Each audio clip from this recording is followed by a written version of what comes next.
Hello ladies and gentlemen, welcome back to the Generation Millennium. Jeff Romantis here, and I have been wanting to do a recording for this particular game for a while now.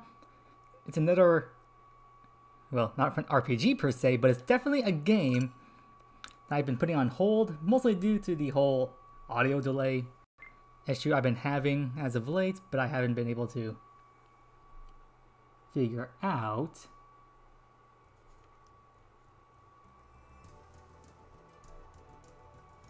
And, but as you can see on screen, this is Yu-Gi-Oh! Legacy of the Duelist. And I've been really wanting to play out this game for a while now. And let's see, which profile should I use? Guess I'll go for this one, and pardon me while I try to fix something on my computer screen.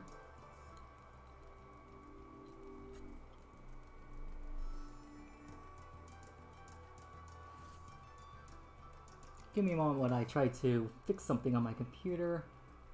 My recording's already going through, but something else is that I usually use is malfunctioning at the moment. Let me see if I can fix it. Okay, I think it's fixed. Because I try to look at the screen through Streamlabs, the screen is way too small, so I use another application on my computer, the camera application, to view my gameplay. At any rate, this is Yu-Gi-Oh! Legacy of the Duelist. And well, I am a fan of Yu-Gi-Oh! And I have been for, well, ever since my childhood, a little while after I came to the States. So what better way to start the campaign than with the tutorial. I will not be narrating this stuff because, well, one, I'm visually impaired, and well, I can't even read the stuff to begin with. Wait, what? Okay, there we go. Y, I was like, what button was to skip the cutscene? I was like, oh yeah, it's Y. I haven't played this in a while. And now we go for the tutorial. Essentially, the tutorial is just going to be to teach you how to play Yu-Gi-Oh! It's simple enough. You have the monster card zone, the spell and trap zones. The game is split into 3 major cards: monster cards, spell cards, and trap cards. Spells and traps, as their name suggests, go into what the community refers to as the back row. You can place them there. And then I gotta end my turn here. You know, like that, every single player's turn is split into multiple phases. First off is the draw phase, you draw a card from your deck. Standby phase, where some effects can occur. Then comes the main phase 1, in which you can just summon your monsters, play spells and trap cards you may have. Then you have the battle phase, in which your monsters can declare attacks. I should also mention that monsters can go into one of 2 positions. Attack position, which they are face up on the field in the vertical position, and if they're in defense mode, they're horizontal. When you place monsters in defense mode, you must set them in face down defense mode. That's called setting a monster. I think they want me to enter battle phase now.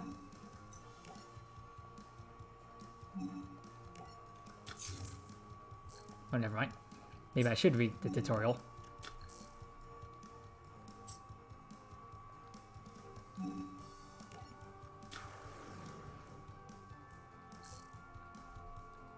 Let's see, what do you want me to do now? I don't want to switch to... So you can also switch monsters, their battle positions. But I think they want us to... Whenever you play through most of the tutorial stuff, they typically allow you to just spam the A button for the most part, and you can just skip through the tutorial for the most part. Okay, now then I'm going to end my turn. But after the battle phase, you can then enter the main phase 2, which, after all battle stuff is concluded, you can just summon any more monsters if you can, place any spell and trap cards face down, or activate more spells and traps, and then you go to the end phase, in which is essentially the end of your turn, and of course, during said end phase, this is the end of your turn, like I said, but other effects can also trigger in said end phase.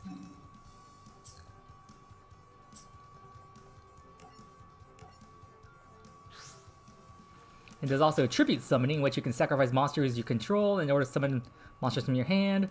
Level 5 and 6 monsters require 1 sacrifice, while level 7 and above monsters require 2 sacrifices, unless specified on the card. The Yu-Gi-Oh! Trading card game is a pretty straightforward game if you just read all the cards and their effects and understand how they are used.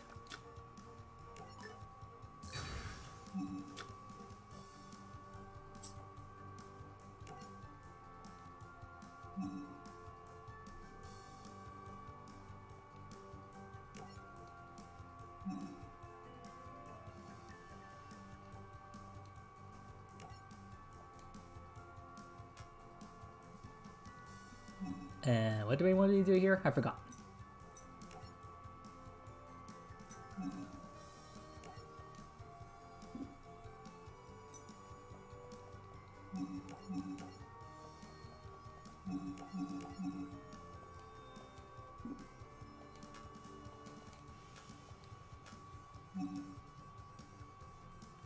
I'm lost. What they want me to do here? I forgot. Oops. This is a very sad tutorial. I know the basics how to play the game, but I can't even get past the tutorial. Visual impairment for the win. Or loss in this case. And I can't even see the field. Wait, what? What card is this? Let me see. Dragons join the cave. You're a defense position monster. I think you have 2,000 defense points. It's a classic card, so I think I remember it pretty well. Oh, wait, what's this? Wait, why am I selecting the same card?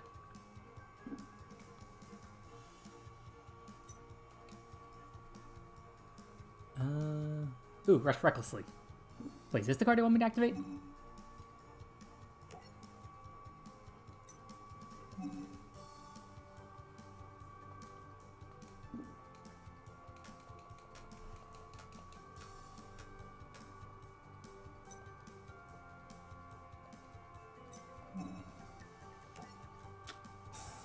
Oh, wait, there we go.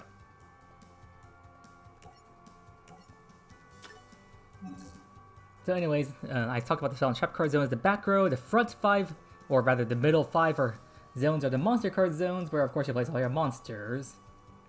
And then you have your, of course, your main deck on the bottom right corner, where the number, what is that, 33 it currently says. So you can, your deck originally has up to 40 cards in it. Oh, and just what's going on right now is called a chain. Essentially, if chains activate, essentially all effects occur in reverse order, even though the cards activate first. A good example is actually shown in the anime in the first season. So, like, one character activates Heavy Storm, the next character activates Imperial Order, which negates the effects of all spell cards on the field.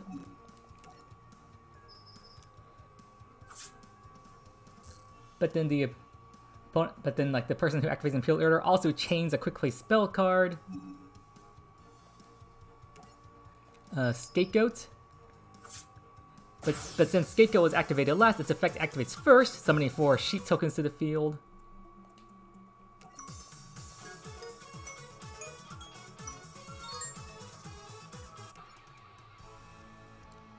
So that was the tutorial duel between Yugi Moto and Joey Wheeler.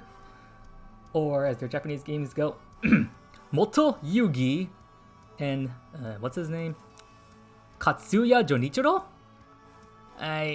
Joichiro? I forget his Japanese name. I apologize. I haven't watched much of Yu-Gi-Oh! Duel Monsters in Japanese. Like, maybe like 2 episodes, and I'll be honest, it was because the Dark Magician Girl was, like, in those episodes. That's why I only watched those episodes, particularly in Japanese, because I was just curious to how it would sound. Anyways, here's the first official duel, and screw the tutorial. And then here's the thing about Yu-Gi-Oh! Legacy of the Duelist English Evolution is that you can choose to either use your own deck or use the story mode deck. And at this point, if you're just starting out the playthrough like I am, then you don't have much to use in your own cards, so at this point, just use the story deck. In this case, we'll be taking on the role of Yugi Moto, or Yami Yugi, whichever you wish to refer to him as, the Pharaoh Atem, before he recovers his memories, and then our opponent is Seto Kaiba. This is like the first like major duel of the anime. Dang it! I never was good at Record Scissors. Oh, Kemp wants to go second? That's odd. Well, I'm not complaining. I want to go first and check out my hand. So essentially the main strategy of this duel is to stall and draw all 5 pieces of Exodia the Forbidden One. So let me take a look at my hand. I'm going to be abusing the Y button to high heaven so I can actually see the names of the cards in my hand. Oh. I still have to kill duel if I get key? Okay. And then... wait a sec. Is that Scapegoat? Oh no, Spellbinding Circle, okay. Well, I'll definitely be setting this face down. I already know the effects of all these cards, but you guys can read them on the field. I can talk about them if I need to. But for the most part, I know what most of these cards do. For now, I think I'll be setting Horn Imp in defense mode. And then, let's see... Celtic Guardian. And... oh, Dark Hole. Okay, so I can't do much with this starting hand. I was hoping I would get, like... the main card you really want to draw for this deck is... what's it called? Call of the Underdog? Oh no, did he tell me Battle Locks?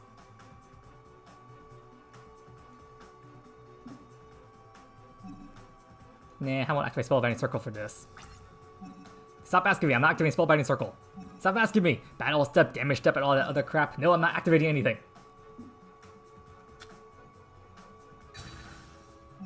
No, stop asking me, I'm not activating it. Damage Step, Battle Step, and the battle phase has way too many like miniature actions you can take in it, and because of that, the game keeps asking, would you like to activate this card? And I keep saying, no! Stop asking me! Actually, isn't there a setting I can change about this? Let me see here. Resume duel. Oh, help it options. Let's see. Settings. Wasn't there like a smart option or something?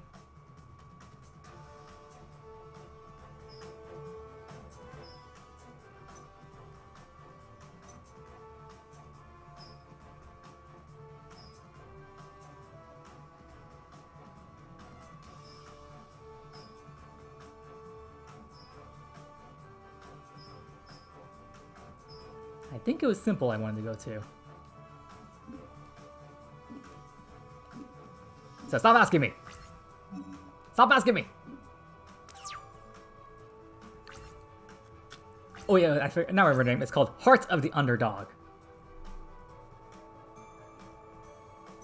At any rate, at this point, since I have no monsters... Wait, do I have 2 Dark Holes? Oh, I didn't know this deck had 2 Dark Holes. Well, anyways, I'll activate that. Oh, wait. Wait, what? Wait, what do you activate there? Oh, Gift of Biscuit. Okay, no, I'm not activating anything. So just getting some life points there. I think that card grants him 300 life points for each monster he can on the field, since there's only one, he only gets 300, so not much of a gain there, especially since I'm about to knock him down a few pegs. Where is it? Up there is Celtic Guardian. Summon attack mode.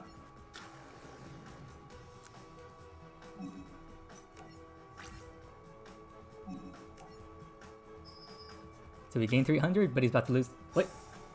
Aw, man, negate attack? Screw you, Kaiba. Okay, end phase. Do your worst.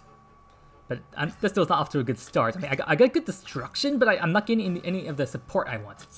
What the? Wait, why are you in defense? Don't you have a Lajin or something to summon on me? Okay, I'm not complaining. Although I wouldn't be surprised if that thing... His face down cards is like a shadow spell. Oh, is that Giant Solar? Okay, not bad. I shall set you in defense. Good soul card, and I guess I'll try to poke over whatever you have. I have nothing to lose. No, I don't want to activate anything. Oh wow, I actually destroyed it. I thought he was going to activate like Shadow Spell on me or something.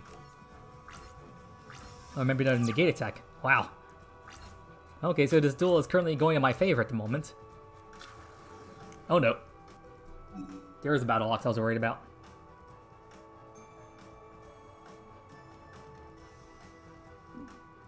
I won't waste my Spellbinding Circle on this. I'll take the 300. No, I'm not gonna activate spell by circle. So stop asking me.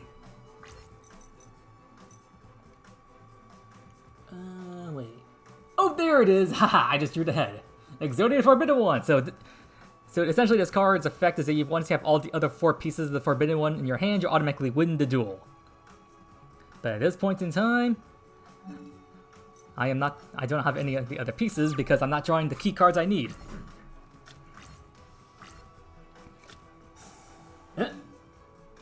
Wait, what did you activate?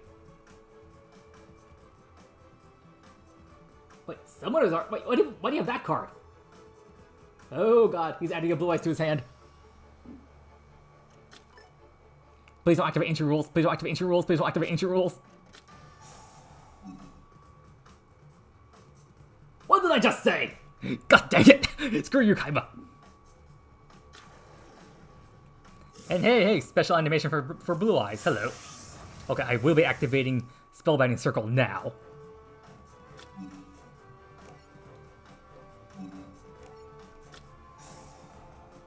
And I want to make sure I select the right card here. No, that's Battle Ox. And yep, there's Blue Eyes. I'm targeting you. No more attacks for you, pal.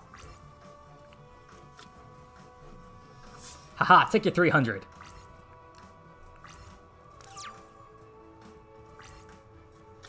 I hope I draw a Monster Reborn so I can use Raigeki on it. And then revive the Blue Eyes on my side of the field. I can technically win this duel. Ooh, Sangan.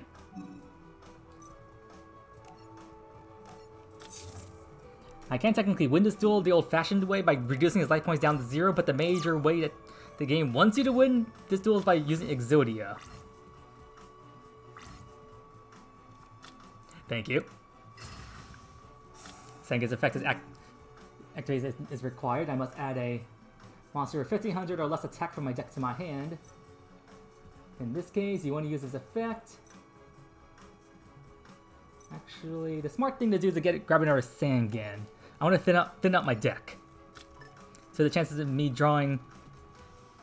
Another strategy is you want to get all the normal monsters, all the effect monsters out of your deck as soon as possible, because once you get Heart of the Underdog, you want to draw nothing but normal monsters. Like that mystical elf I think I just drew. That is what I just drew, right? Darkhold. There's Sangan. Yep, that's cool. I recognize that artwork anywhere. But anyways, this is... Wait, where's the Sangan I just added to my hand? I'm like really looking over on the left side of my screen just so I can make sure I'm looking at the right cards. In my phase again. One way I think he can get out of Spellbinding Circle for Blue Eyes is if he sacrifices both his Battle Ox and his Blue Eyes for another monster. Thank you, Kaiba. You're playing right into my hands.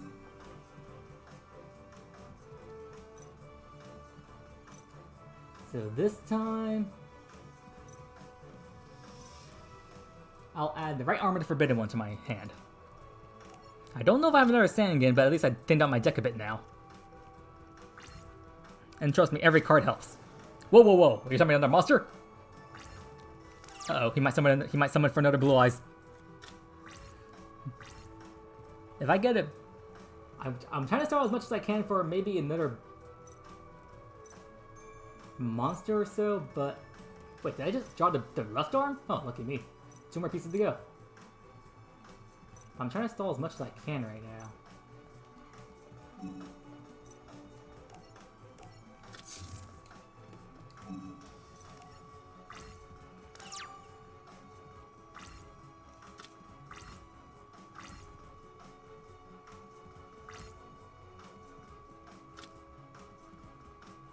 Haha, take your damage, fool.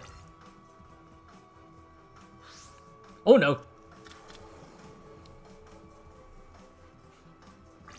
Yeah, now it might be a good time for that Raigeki.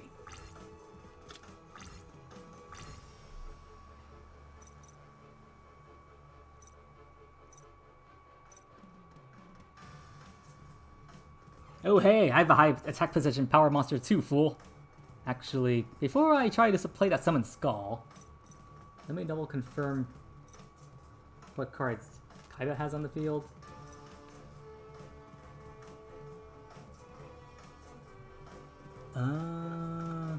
Where is that?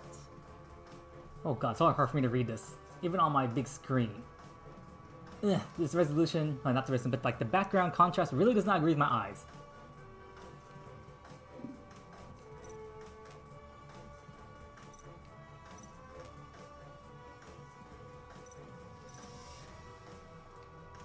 Okay, there we go. Let's see, that's Battle Ox. Who did he summon? Wait, Grappler? The heck? How much attack points does this thing have? Wait, did he just sacrifice to summon this? No, wait, that's level 4. How could he sacrifice? Wait, did he sacrifice Blue Eyes? No freaking way! He sacrificed Blue Eyes for Rude Kaiser? Well, sucks to be him then. Okay, first thing I'm gonna do here... I'm wiping your board, fool! I'll say hasta la vista.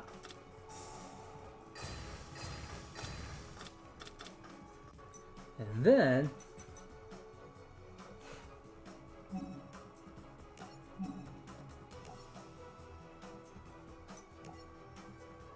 sacrifice Giant Soldier Stone for Summon Skull. Now battle phase, time for me to go on the offensive.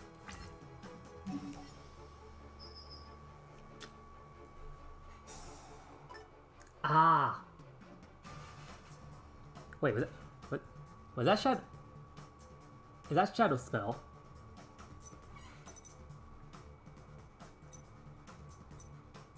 Ah, there's the card I was talking about. Yep, Shadow Spell.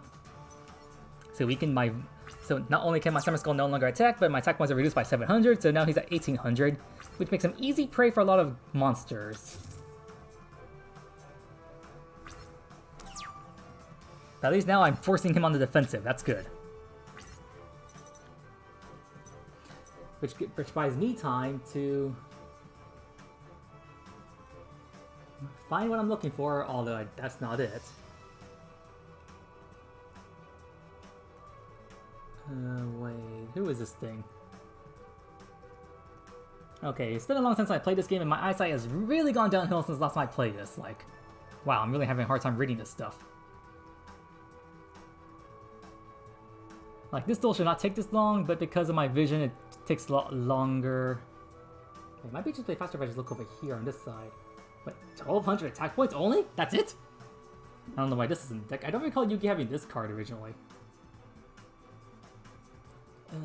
What's that even his name?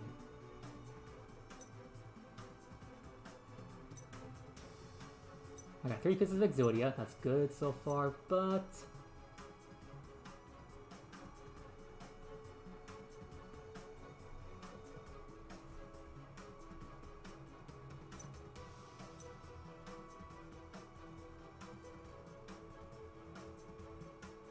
so you're a normal monster... there's more fodder for Hearts of the Underdog, I guess. Guess I'll just set you... I'll boost my defenses now.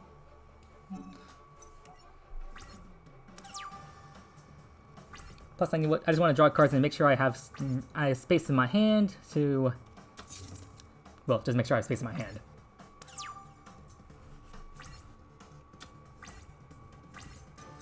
What did I just draw? Oh, Swords of Revealing Light. Just in case I need to act later, I'll set him face down, and end my turn. That's a good card for stalling out, in which when it's activated, your opponent cannot attack for... well, they cannot declare an attack for the following 3 turns. And it looks like Kaiba's like, I can't do squat, so end of my turn. So I've really put this into a stall match at the moment. Oh!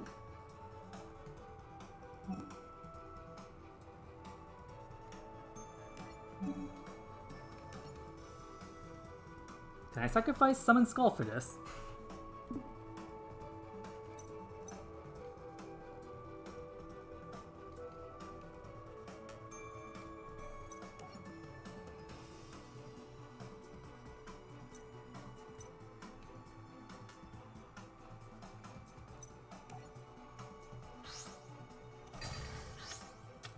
Aha, so I can sacrifice summon Skull. Lovely. You saw the animation for Blue Eyes, now it's time for Dark Magician.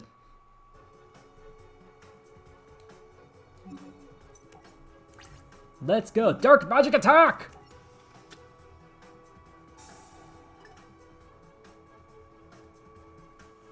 Was that another shadow spell?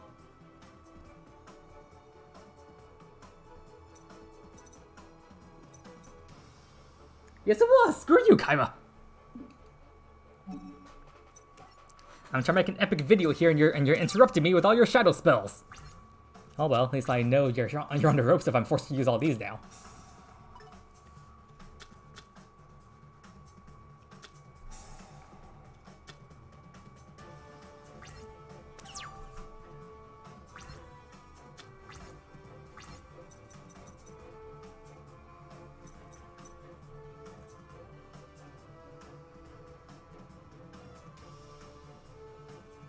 Ooh, Hearts of the Underdog, finally.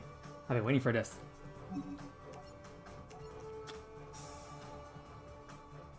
And just in case, now's a good time for me to flip up Swords Revealing Light. And Swords Revealing Light also reveals all set monsters your opponent controls. So that's a nice way to like force any flip effects to activate.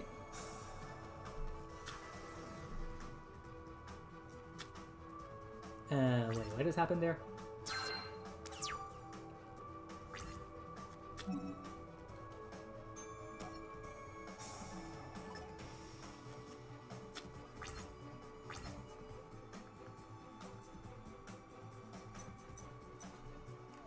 Who did I just... Oh, I drew another Heart of the Underdog. Lovely.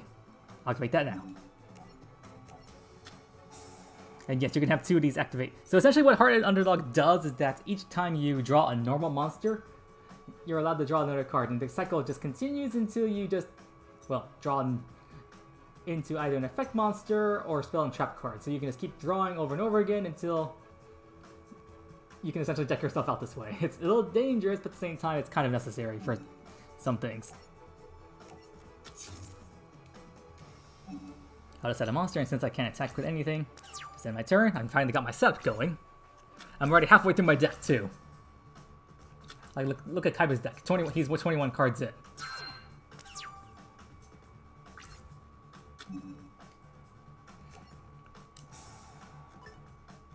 And now Heart of Underdog doesn't activate twice now because I drew a normal monster, so I draw 2 cards. Because their effects are activating simultaneously, they're a chain's activating there. And unfortunately, that's all I can draw. But essentially, because of those 2 cards, I essentially have a Pot of Greed, which is actually a banned card in the current meta, just because it's so powerful. You just draw 2 cards with no downsides, so they definitely don't want you having access to that all the time. And I think I just drew my 3rd Heart of the Underdog, so let's go! Why not? I might deck myself out this way, but who cares? This is how the deck's supposed to be played. Then I just draw a Giant Soldier of Stone. I'll set another one of you, because why not? And I'll end my turn just to ensure that I can thin out my hand so I don't have to discard too much.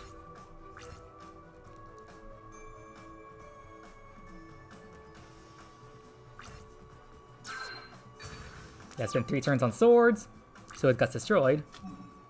But I get to draw my normal monsters.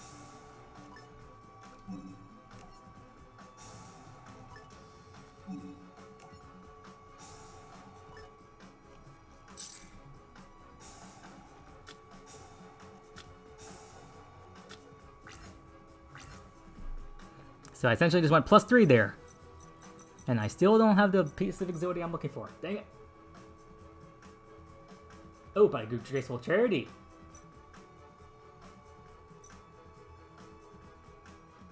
And a bunch of other cards I don't really care about. But Graceful Charity is good because now I can draw 3 cards and discard 2. So I'll thin out my deck even more. Now, which cards I want to discard? I have to be very careful about this. Make sure I don't discard the wrong card. Like, that right there's a piece of Exodia. I definitely don't want to discard that.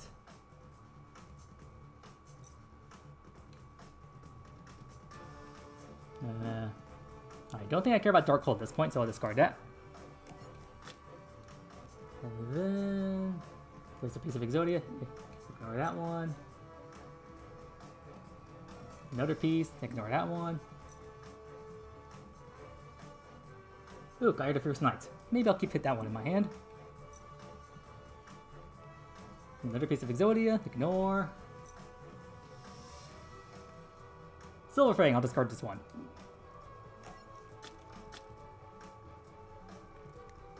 Now, where is that Gaia the Fierce Knight? I guess I'll summon him.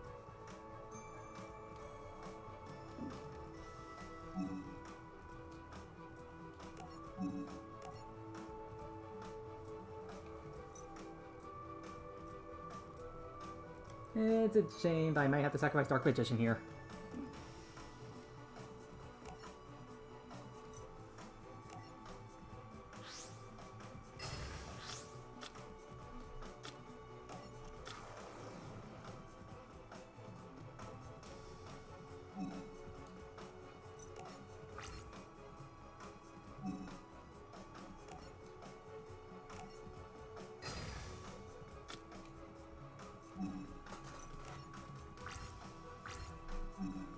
And I still have to discard cards in my hand because I have too many. Let's see.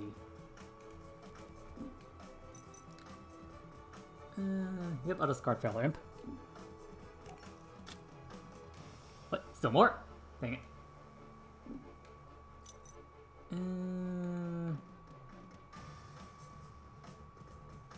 Wait, this deck a stash deal? Oh wow, if he summons blue eyes, yeah, I could just use this.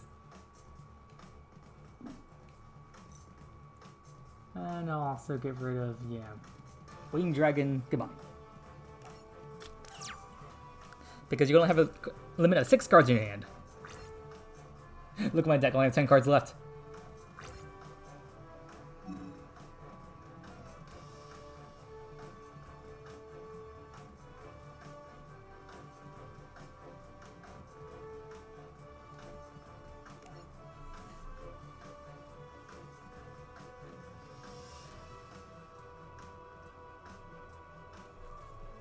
Wait, I have Karibo in my hand?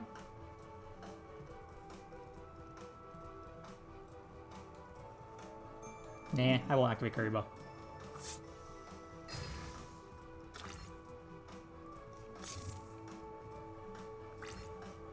Actually, maybe I should have used Karibo because that would have gotten rid of a card in my hand.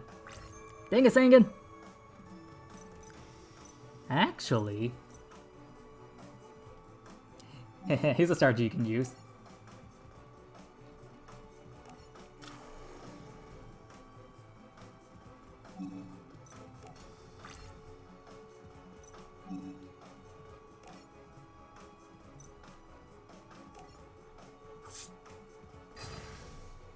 And then you can forcibly trigger Sangan's effect to activate.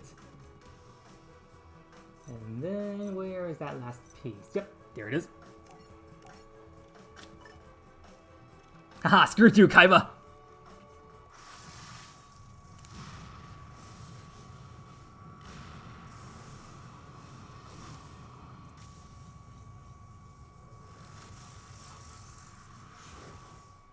And I win! I swear, that was totally through skill. And Yugi gives a speech about as long as you believe in the heart of cards, there's nothing you can't do.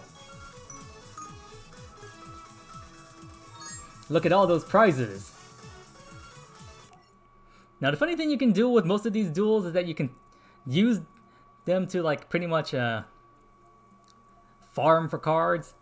So I can press on this duel again, skip through that. Skip through all that. And hopefully I can go first here. Dang it! Maybe he'll let me go first? Oh, he wants to go he wants to go first this time, so I'm going second. But since the game doesn't keep track of how many wins or losses you have, at least I don't think it does, you can essentially farm for DP or duel points simply just by surrendering the duels early. But each time you do, not only you get some duel points, but you also get a card from the opponent's deck. Each time you win duels, you actually get more cards. I think you can get like up to 3. But considering how long it can take to win a duel, like you saw how long it took me just to win that one duel. So it's faster to just surrender like this. And then it'll give you, in this, they'll just give you like a little tip like, hey, you're supposed to win the duel using this particular method. And then you'll get 1 card from the opponent's deck, and you earn some DP.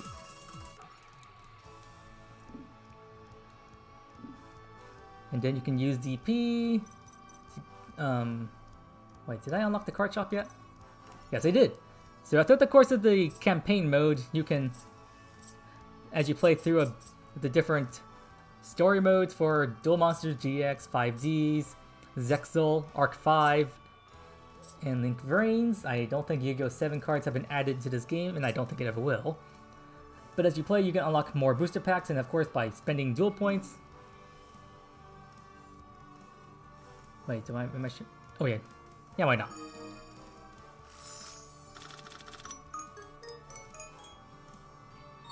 Anytime you purchase a booster pack, you get 1 rare card, which is the last one that appears in the bottom right corner, and then you get 7 common cards, and all these cards get added to your collection. And then, as you can see, Grandpa Motos cost 200 duel points each. In the bottom, not bottom, upper right hand corner of the screen, it says I have 4,492 duel points. And Grandpa's booster pack has a grand total of 314 different cards you can collect. That's what the single card there, and then when you see like the 3 card number there, that's number telling you is how many cards you've collected, like 3 copies of, or just different copies of total from this particular booster pack. So I've collected 30 individual cards in this set, and then 41 separate cards grand total. So I guess I'll just purchase another one, see what I get.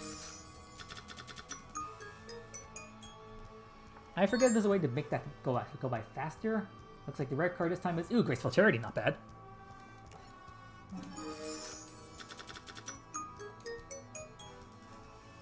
Okay, I don't think there's a way you can speed that up, but it goes by pretty fast. Skill Drain, that's an interesting card.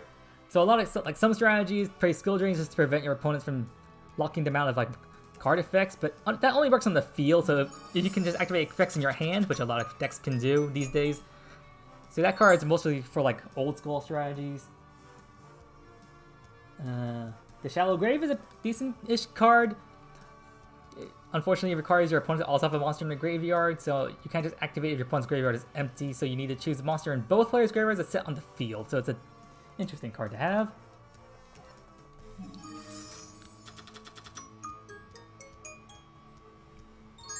The right card this time is Divine Sword Phoenix Blade. So this card, I think, was banned for a time, or is still banned. I think is like how the work you'd have to banish 2 warrior monsters from your graveyard to return it to hand. Okay, yeah, that's the effect here. Yep.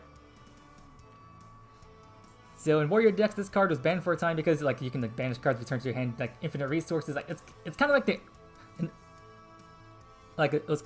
I guess it was kind of made to be like a newer version of Butterfly Dagger Elma to go along with like Gear Free Iron Knight and stuff like that. So since it was still something you can like abuse to an effect, like, and since a lot of cards that don't have once per turns on their effects tend to be rather broken, overpowered, and that's why they get hit with the bans.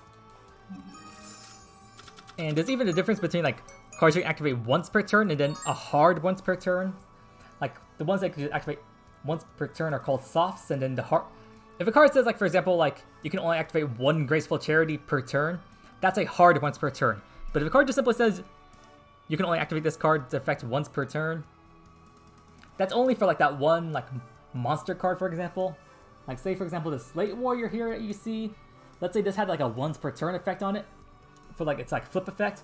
That would only be for this specific Slate Warrior on the field. But let's say you have like another Slate Warrior on the field, you can activate that monster's effect because it's a different Slate Warrior. It's not the exact same card. So those are like soft once per turns. So unless it specifically said like the card's name and like quotation marks, that's a hard once per turn. And yeah, there's a lot of things that go on to this game that can make it very confusing. There's a lot of technical terms and whatnot. Like I said, banish. That's essentially when you move a card from play. That's like an extra mechanic. It's like the cards get removed from the field into the void, hence the whole banishing thing. That's actually a newer term that was brought into the game somewhere around the end of the 5Ds and beginning of the Zexal era when the cards used to be called Removed from Play, but then they decided to just rename it to Banished. Mostly for the sake of convenience, because it was around the time of Zexal when cards and effects began to become very, very long. Like, they were like little paragraphs, like miniature essays on these tiny little cards boxes. Like, just look at that card border, and if you ever hold that card in real life, that one little square box on the bottom can hold like up to like 500 to 1,000 words, depending on how you're doing it. So, like, say this card's Scapegoat. Instead, you said like sheet tokens and quotation marks. That's typically how a monster's name would be placed on the card for like the hard monster per turns. If you see that monster's name or quotation marks like that, then that really signifies the whole hard once per turn aspect. Or just specifying a specific monster or name. In this case, Scapegoat, you want to special summon 4 sheet tokens. Those are the names of the monsters that it summons. And then it shows like the sheet tokens stats there because they're summoned by a card effect, not by an actual monster card. They don't have tokens, they don't have their own actual monster card, so once a token gets destroyed, they're not banished per se, they just get removed from the field like completely unless you summon more tokens to the field. And there's just a whole slew of other cards and effects you can abuse. Like, one of my favorite things to do is like back in the 5Ds era, is like at the end of my opponent's turn, I activate Scapegoat, summon 4 sheep tokens to my field, and then on my turn, I summon like a tuner monster. And then I used all 4 sheep tokens along with that tuner monster to synchro summon. That's like one strategy you could use back in those days. Or you can also use those sheep tokens to do link summons on your turn. Oh yeah, that's also like a theme for this entire game. The whole link evolution part was the whole based on the whole Yu-Gi-Oh! Variance thing. And originally when this game first came out, I think you only had like up to like 3 duels available, and then when it finally got its update, they added all the other campaigns that you can see, all these locked duels down here. Like, they added more content, more cards and whatnot. Like the one archetype I was happy they added was the Rocket archetype. So that one was a nice one for them to add in, and I would show how to get that deck, but I think I'll save that for a separate video, podcast, whatever you want to call it, whatever the case may be. I just want to use this one episode to show off the game, so if you like this content and you want me to continue showcasing this game, then let's make it a goal, shall we? If I can get maybe like 5 likes on this video, or maybe a combination of 5 likes, 5 comments, or just a combination of 5 between those two, I'll happily continue this series and maybe even showcase how quickly maybe I can, well, just try to see how quickly I can scrounge together a deck to play this game. So yeah, that was me playing Yu-Gi-Oh! Legacy of the Duelist Link Evolution. And I'm not sure if you can tell by my talking, my babbling. I really feel like I'm Azuka Midoriya from My Hero Academia. I just go ba ba ba ba ba ba ba ba. You can just see the words just flying out of my mouth as I just continue playing and talking to myself. Oh boy. But just similar to how I'm passionate about playing Pokemon, in which most of my stuff on the channel is Pokemon related, but I also played other games in my life, and since this game's on the Nintendo Switch, and I'm a fan of Yu-Gi-Oh! That's why I play this. And since there are no stakes behind this, like I'm not playing this online, even on my other save file, on my other profiles, I've never gone online. I just played the game just like by myself. Actually, let me switch over to my other profile. Can I do that? Yes, I can. So here's the deck editor. So I built this one. Let's go. Les's Rose. Yep, this is the one I built. And I think I can show off all the cards here. So this deck is basically a Blue Eyes White Dragon deck, based on just summoning the Blue Eyes White Dragons onto the field as long as with their other monsters as soon as possible. Like Blue Eyes Alternate White Dragon, you can special summon this from your hand if you reveal a Blue Eyes White monster. Blue Eyes White Dragon monster in your hand. Here's the Ritual Monster. Wait, oh no, that's not a Ritual Monster. This is a different monster, but this is a Live Light monster that really combos well with this deck because it has both light and dark monsters, but mostly the light effect is what you want to go for. Dragon Spirit White is also good for getting rid of your opponent's back row. Maiden helps with a lot of combos in this deck. Monster of 10,000 hands helps get the Ritual spell cards from your deck to your hand. Mantra can also get the monsters, but usually you want to use the spell card that's like down here somewhere. Melody of Awakening Dragon to get the ritual monsters to your hand if that's what this situation calls for. I don't even think this deck has any trap cards in it, does it? Nope, no trap cards. Twin Twisters also helps get rid of spells and trap cards if necessary. Trade-in helps draw cards. Oh, there it is, Melody of Awakening Dragon. Advanced Ritual Heart sends a normal monster like the Blue Eyes White Dragon from your deck to the graveyard, so you can ritual summon. Much easier to getting materials. Cards of Continent sends the Whitestone of Legend and Ancients from your hand to the graveyard to draw cards. Whitestone of Ancients helps get resources back to you from your graveyard to your hand. Let's see. Whitestone of Legend, where is it?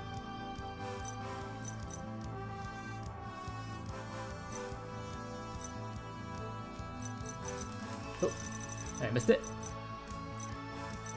Oh, there's the ritual monster. This like the boss monster of the deck. You want to summon this if you can, but there's like this bunch of other combos you can do.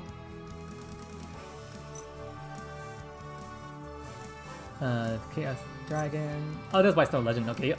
This one set to grab. You can add the Blue Eyes deck to your hand. This one's also useful just to get resets going. Sage with Eyes of Blue. I saw it earlier. I don't know where it went. Oh, there it is.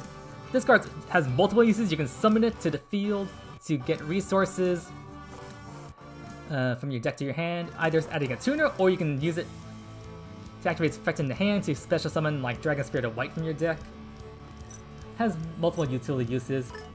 And in the extra deck, this one is not really not necessary, but it can also come in handy, but it's not required per se. I forget why I put Five-Headed Dragon here. But either the fusion monsters aren't really the star of the show here. The single monsters are in here just for obligation, but the real stars of this deck are the Xyz monsters. Like, let's say for example you manage to combo off and you manage to get like Chaos Dragon, Livianeer, and Dragon Spirit of White onto the field.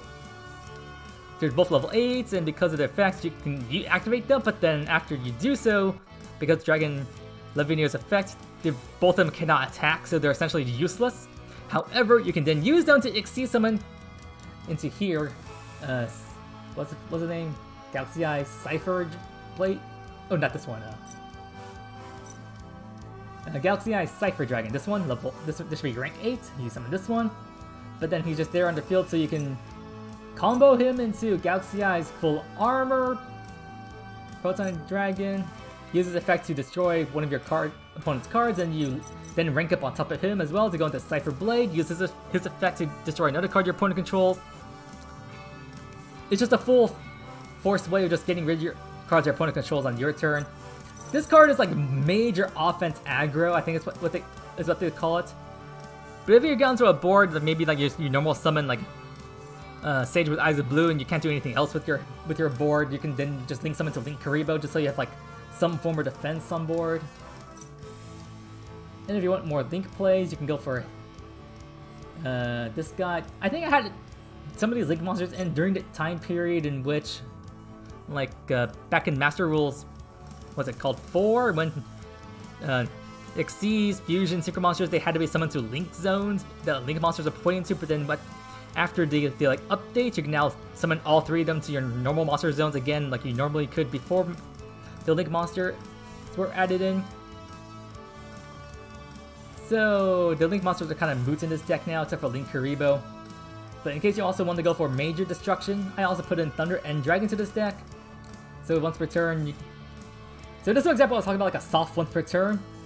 Like here, it just says you can activate this effect once per turn. But if you had like another copy of this card on the field, then you can activate his effect. Although I don't know why you would want to, because this card's effect destroys all of the monsters on the field.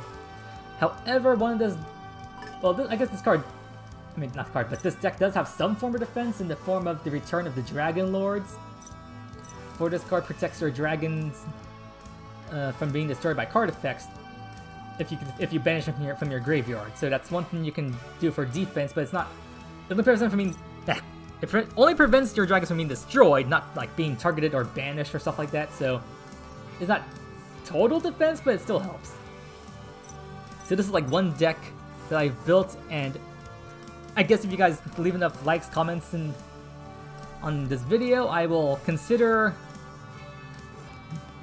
using an episode to build this deck on that new profile and see just how quickly I can build that deck. Or heck, maybe I can just make a stream based on that. And if the volume on that one part was too loud, I think it sounded kind of loud on my end, so I apologize if my voice was getting a little drowned out there. But anyways, that was Yu-Gi-Oh! Let's Duels. Let's see, how long have I been recording for this episode per se? Oh wow, almost an hour? Wow, I was really having fun there. But the fact that it took me that long for that one duel, oh boy. But anyways, I hope you guys enjoyed, and I already said all the other routine stuff. And I guess I'll see you all next time. Links to my social medias will always be in the description below. And well, take care y'all. Bye.